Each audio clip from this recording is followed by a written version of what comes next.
Welcome back to Boston Public Radio. I'm Jim Browdy. She is Marjorie Egan. We're live at the Boston Public Library, streaming at youtube.com/GBH News.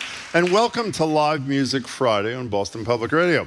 The last time Detroit native James Carter was in Boston, he was performing with a little-known band called the Boston Symphony Orchestra. 5 years later, he's back for his first Boston club show in 12 years. 2 sets tomorrow night at the legendary Scullers Jazz Club at scullersjazz.com for information and tickets.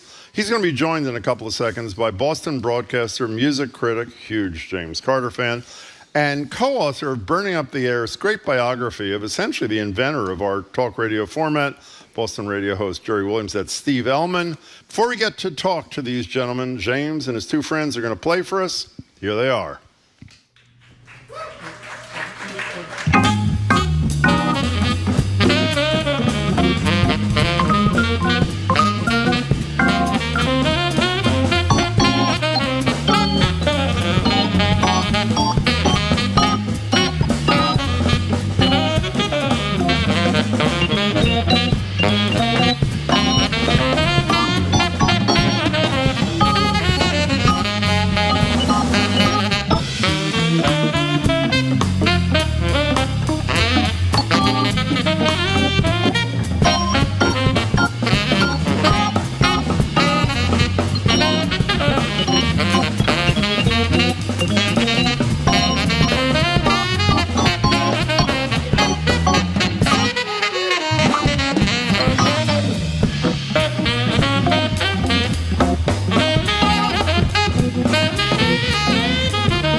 Carter and friends.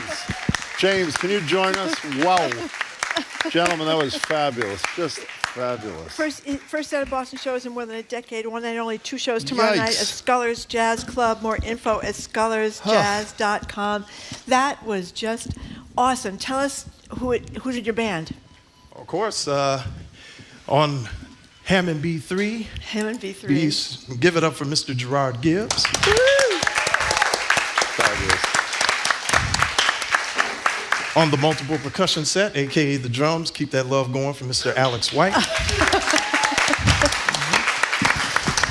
that was unbelievable. So tell us, you started very young. Almost every musician that comes ever in here that's really great like you are started really young. So how did it happen? Well, to begin with, I'm the youngest of 5. I have 2 brothers and 2 sisters. We're all musically inclined, so I came late in the genealogy, so to speak, about 12 years after my older brother, Kevin. And by that time, of course, my siblings basically had their own musical identities, so I was just picking up and absorbing like a sponge. I had the very fortunate pleasure of having my brothers take the musical end and just go into the professional aspect of it. They had a cover band by the name of Staheen back in the 70s, which also featured some soon-to-be P-Funkers by the names of Shirley Hayden and Jeanette Washington, who would later go on to play Parliament Funkadelic. Wow. And the band basically covered everything from Hall & Oates, Grand Funk Railroad, Graham Central Station, Tower of Power, and of course P-Funk and Isley Brothers. So I had all this growing up, and I was just that sponge, and I was that pest that was trying to grab on all the microphones and try and get a say and get into the mix and all until I got called out, and that's how basically, I came up in that end. You know, James, we're going to talk more about your playing in a second. I heard you yesterday with Jared Bowen, our colleague on the Culture Show. Mm-hmm. You sounded like the most well-adjusted adult I have ever heard. Is that you, or is that an act? Are you that? You seem so comfortable with yourself, so content with your skills and your life and your Is it real, I hope? Yeah, it's very real. It is? He doth provide. God does provide. That's incredible. So, Steve, what's your obsession with this guy? Well, about 6 or 7 years ago, my wife Joanne and I heard James for the first time, and we looked at one another after the first set and said, this guy gives great show. And so what we needed to do is to look around in the city of Boston and see, how come James hasn't played here in 5, 6 years? And time's gone by. We saw him with the BSO, as you mentioned, when there was a huge standing ovation. And people brought James back after hearing the Roberto Sierra saxophone concerto. And they brought him back on stage and did a very moving solo version of Lift Every Voice and Sing. And people just went nuts. So we said, he's got to play another club date. What can we do to help? Well, I did a little jawboning. I talked to the folks at Scullers, and they were kind enough to book James for this Saturday night. And they said, well, we might need a little help with publicity. And so my wife and I, again, put our heads together and said, we might be able to handle some of that. And they said, well, he could be doing Boston Public Radio. So we could support the... It's my favorite show, too. Transport of the instruments here. And he could have a little bit of extra publicity. And so we hired one of the best publicity people, Sue Auclair, to do that work. And I'm so glad to say that tickets are selling very, very well. You know, all I asked you was, why do you like his music? Well, you know what I mean? He's hired. All right. Yeah. All right. The simple answer is, again, I'll draw from my wife, Joanne. She said, James Carter is to the saxophone what Jimi Hendrix is to the guitar. Well, can I interrupt and say, sax is my favorite instrument, but I don't know, I just know I love it. I never heard certain sounds like I just heard from you, and I was listening to you a lot last night. Mm-hmm. I am hearing things that I don't hear with other people who are playing the sax. Am I not? No, probably not. No. So what is it? Is it technique, or what is it that makes... It's all the above.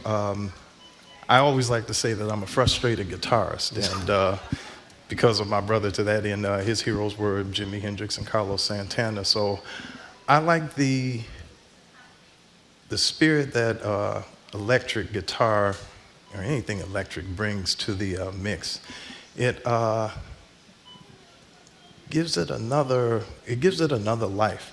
And thank heavens, because of the musical equipment that I've been adorned with, the various saxophones, in particular, the mouthpieces, because the mouthpiece basically is the external voice box of your own identity. So whatever you feel that you can hear and sing, your mouthpiece should be able to do that, and therefore be able to externalize it to the audience at large. Well, you do externalize it there, James. Now, maybe I was mistaken because I was reading for the show, but when you were rehearsing this morning, I believe I saw you with 2 mouthpieces in your mouth. Oh, I was just getting ready to do a rock sound thing and all that. I was just jacking around. Yeah, but do you actually do that? Do you actually play with two? Yes, And but I don't do it publicly. You don't, you don't do it. I'll say this. There was a very brilliant man by the name of Rahsaan Roland Kirk, who used to play 3 saxophones at once. And this isn't by chance, this isn't a new phenomenon or whatever in the 20th century or whatever. This actually goes back to the beginnings of the saxophone from 2500 BC in Egypt, where you had the zumara and the matshura, which were double columned instruments that a single individual played. And then later on in 1300 BC, the argul, which was basically the principles for the bagpipe. You had the long drone and the short practice chanter.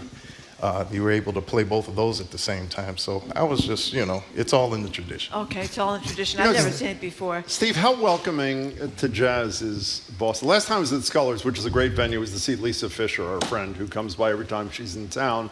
It's a great venue. How welcoming is Boston to jazz in 2024? I think there are a lot of people who are very welcoming to the music. One of the things that we tend to forget, but you guys will know because of what you do, this is a small town. Yeah. This is not a big metro like New York or San Francisco or LA where they can afford to bring people in from the outer limits. This is a town that really needs the people who are jazz people to come out and support. And that when you can hit them, when you can reach them and say, this is important, you got to see this guy play, that works.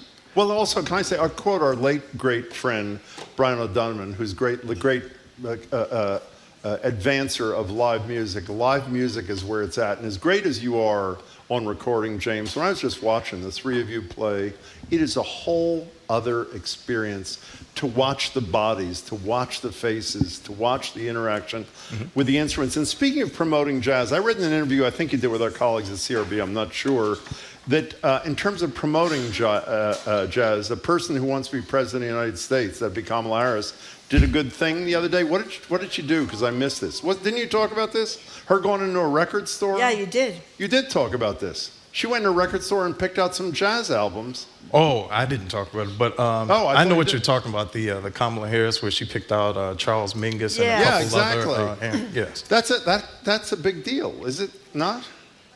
Well, I think it's a grand shot in the arm, just to let folks know that these musicians, past and present, are still relevant.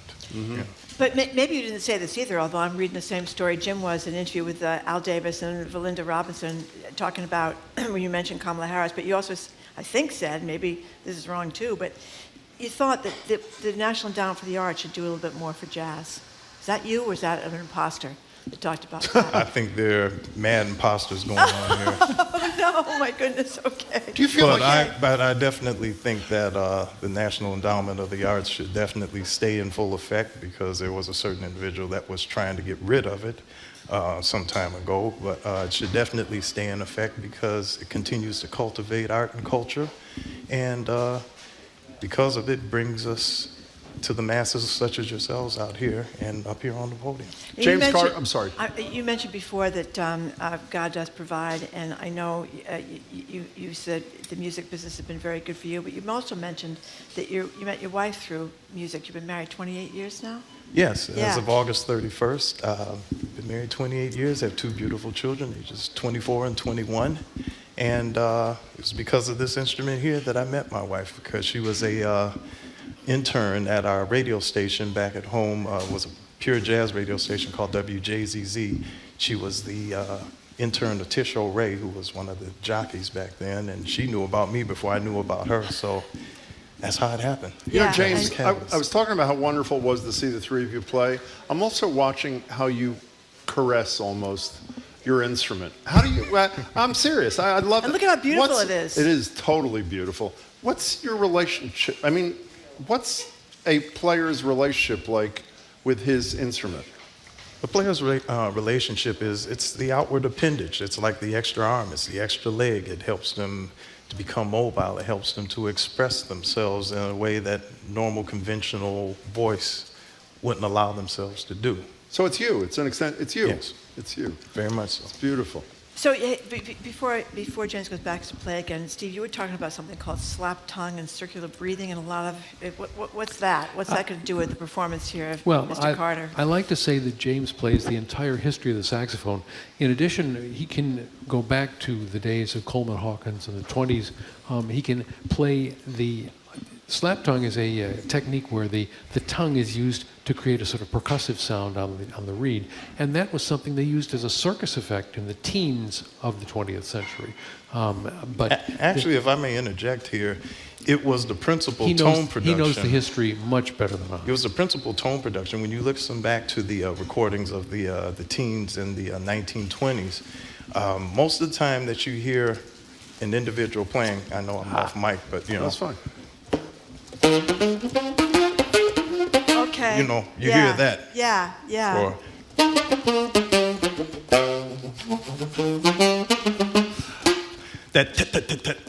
that was the way to push the time and the playing ahead. So it wasn't just a percussive effect per se. I mean, it became percussive when it started being used, like, let's say, in cartoons, for example. No. Yeah.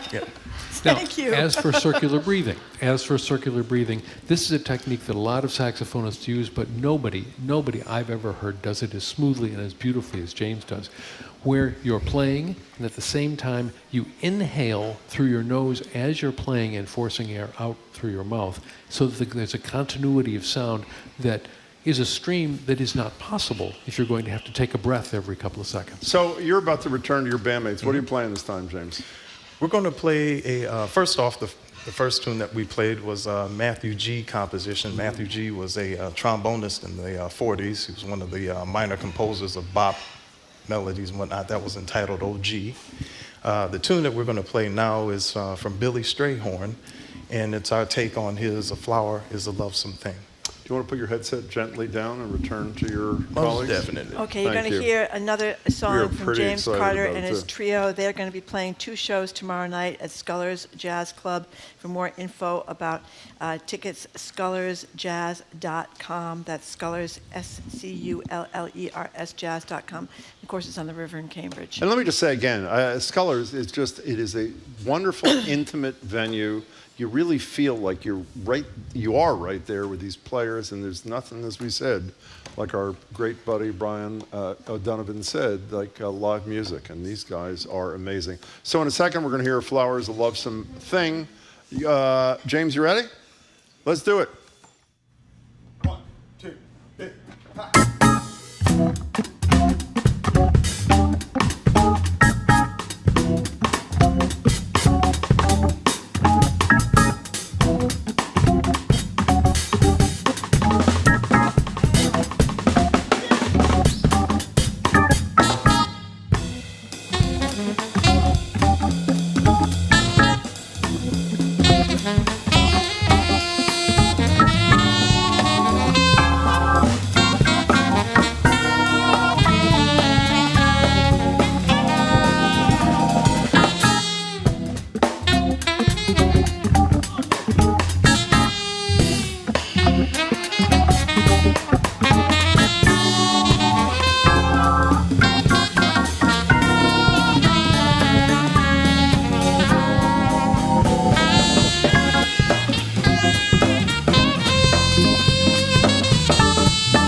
We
have been listening to James Carter. His first set of shows, Boston, tomorrow night. The first one in more than a decade at the club, Scullers Jazz Club. ScullersJazz.com, ScullersJazz.com. James Carter and his trio, thank you so much. After the new news, GBH's Callie Crossley. You're listening to Boston Public Radio 89.7 live from the Boston Public Library and streaming at youtube.com/GBH News. Funding for our programs comes from you.